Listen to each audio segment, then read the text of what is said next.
श्रीमद् भागवत महात्म्य द्वितीय अध्याय यमुना और श्री कृष्ण पत्नियों का संवाद कीर्तनोत्सव में उद्धव जी का प्रकट होना। ऋषियों ने पूछा, सूत जी, अब यह बतलाइए कि परीक्षित और वज्रनाभ को इस प्रकार आदेश देकर जब शांडिल्य मुनि अपने आश्रम को लौट गए, तब उन दोनों राजाओं ने कैसे कैसे और कौन कौन सा काम किया।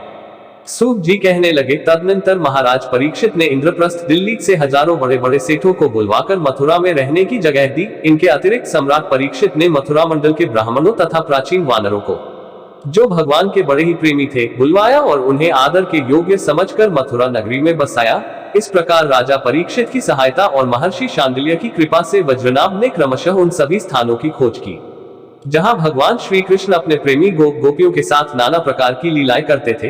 लीला स्थानों का ठीक ठीक निश्चय हो जाने पर उन्होंने वहां की लीला के अनुसार उस स्थान का नामकरण किया, भगवान के लीला विग्रहों की स्थापना की तथा उन स्थानों पर अनेकों गांव बसाए। स्थान स्थान पर भगवान के नाम से कुंड और कुएं खुदवाए, कुंज और बगीचे लगवाए।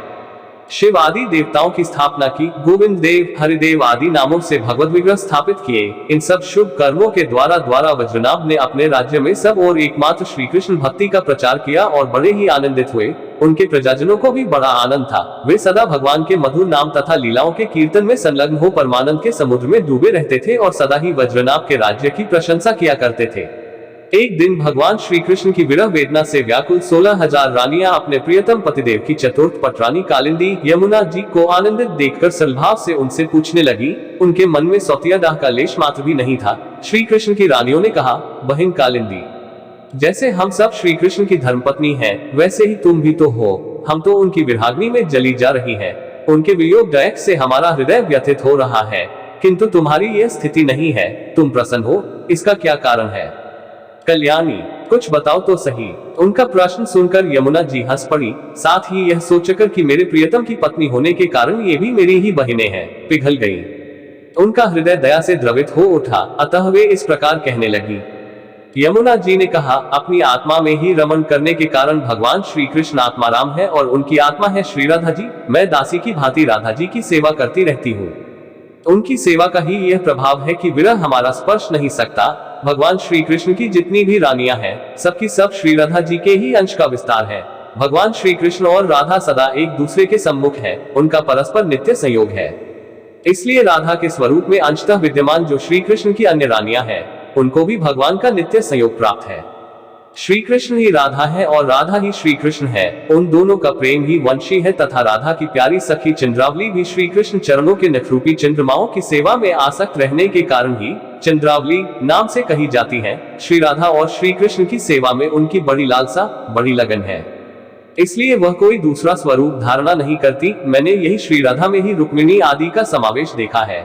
तुम लोगों का भी सर्वांश में श्री कृष्ण के साथ वियोग नहीं हुआ है, किंतु तुम इस रहस्य को इस रूप में जानती नहीं हो, इसीलिए इतनी व्याकुल हो रही हो। इसी प्रकार पहले भी जब अक्रूर श्री कृष्ण को नंदगांव से मथुरा ले आए थे, उस अवसर पर जो गोपियों को श्री कृष्ण से विरह की प्रतीति हुई थी, वह भी वास्तविक विरह नहीं, केवल विरह का आभास था। इस बात को जब तक वे नहीं जानती थी, तब तक उन्हें बड़ा कष्ट था।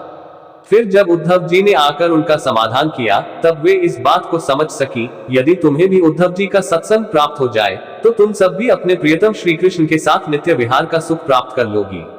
सूत जी कहते हैं, ऋषिगण, जब उन्होंने इस प्रकार समझाया, तब श्री कृष्ण की पत्नियां सदा प्रसन्न रहने वाली यमुना जी से पुनः बोली। उस समय उनके हृदय में इस बात की बड़ी लालसा थी कि किसी उपाय से उद्धव जी का दर्शन हो, जिससे हमें अपने प्रियतम के नित्य संयोग का सौभाग्य प्राप्त हो सके। श्री कृष्ण पत्नियों ने कहा, सखी, तुम्हारा ही जीवन धन्य है, क्योंकि तुम्हें कभी भी अपने प्राणनाथ के वियोग का दैख नहीं भोगना पड़ता।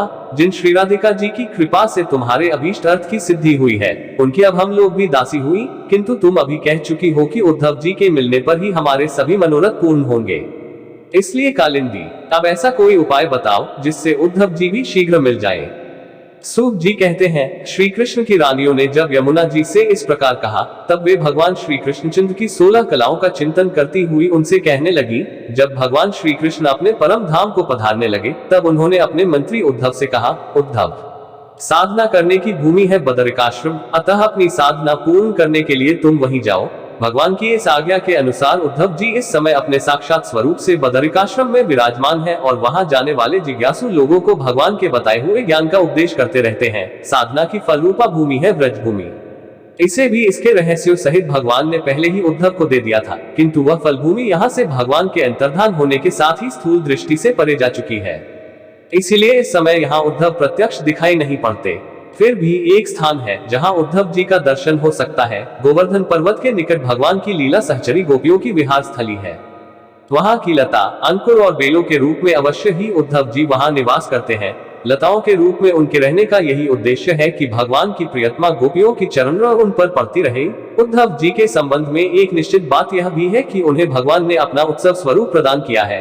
भगवान का उत्सव उद्धव जी का अंग है, वे उससे अलग नहीं रह सकते। इसलिए अब तुम लोग वज्रनाभ को साथ लेकर वहां जाओ और कुसुम सरोवर के पास ठहरो। भगवत भक्तों की मंडली एकत्र करके वीणा, वेणु और मृदंग आदि बाजों के साथ भगवान के नाम और लीलाओं के कीर्तन, भगवत संबंधी काव्य कथाओं के श्रवण तथा भगवत गुण गान से युक्त सरस संगीतों द्वारा महान उत्सव का आरंभ करो। इस प्रकार जब उस महान उत्सव का विस्तार होगा, तब निश्चय है कि वहां उद्धव जी का दर्शन मिलेगा। वे ही भलीभांति तुम सब लोगों के मनोरथ पूर्ण करेंगे। सूत जी कहते हैं, यमुना जी की बताई हुई बातें सुनकर श्री कृष्ण की रानियां बहुत प्रसन्न हुई। उन्होंने यमुना जी को प्रणाम किया और वहां से लौटकर वज्रनाभ तथा परीक्षित से वे सारी बातें कह सुनाई। सब बातें सुनकर परीक्षित को बड़ी प्रसन्नता हुई और उन्होंने वज्रनाभ तथा श्री कृष्ण पत्नियों को उसी समय साथ ले उस स्थान पर पहुंचकर तत्काल वह सब कार्य आरंभ करवा दिया जो कि यमुना जी ने बताया था। गोवर्धन के निकट वृंदावन के भीतर कुसुम सरोवर जो सखियों की विहार स्थली है, वहां ही श्री कृष्ण कीर्तन का उत्सव आरंभ हुआ। वृषभानुनंदिनी श्री राधा जी तथा उनके प्रियतम श्री कृष्ण की वह लीला भूमि जब साक्षात संकीर्तन की शोभा से संपन्न हो गई, उस समय वहां रहने वाले सभी भक्तजन एकाग्र हो गए। उनकी दृष्टि, उनके मन की वृत्ति कहीं अन्यत्र न जाती थी। तदनंतर सबके देखते देखते वहां फैले हुए तृण, गुल्म और लताओं के समूह से प्रकट होकर श्री उद्धव जी सबके सामने आए। उनका शरीर श्यामवर्ण था, उस पर पीतांबर शोभा पा रहा था। वे गले में वनमाला और गुंजा की माला धारण किए हुए थे तथा मुख से बारंबार गोपी वल्लभ श्री कृष्ण की मधुर लीलाओं का गान कर रहे थे। उद्धव जी के आगमन से उस संकीर्तनोत्सव की शोभा कई गुनी बढ़ गई। जैसे स्फटिक मणि की बनी हुई अट्टालिका की छत पर चांदनी छिटकने से उसकी शोभा बहुत बढ़ जाती है। उस समय सभी लोग आनंद के समुद्र में निमग्न हो अपना सब कुछ भूल गए, सुध बुध खो बैठे। थोड़ी देर बाद जब उनकी चेतना दिव्य लोक से नीचे आई, अर्थात जब उन्हें होश हुआ, तब उद्धव जी को भगवान श्री कृष्ण के स्वरूप में उपस्थित देख अपना मनोरथ पूर्ण हो जाने के कारण प्रसन्न हो वे उनकी पूजा करने लगे।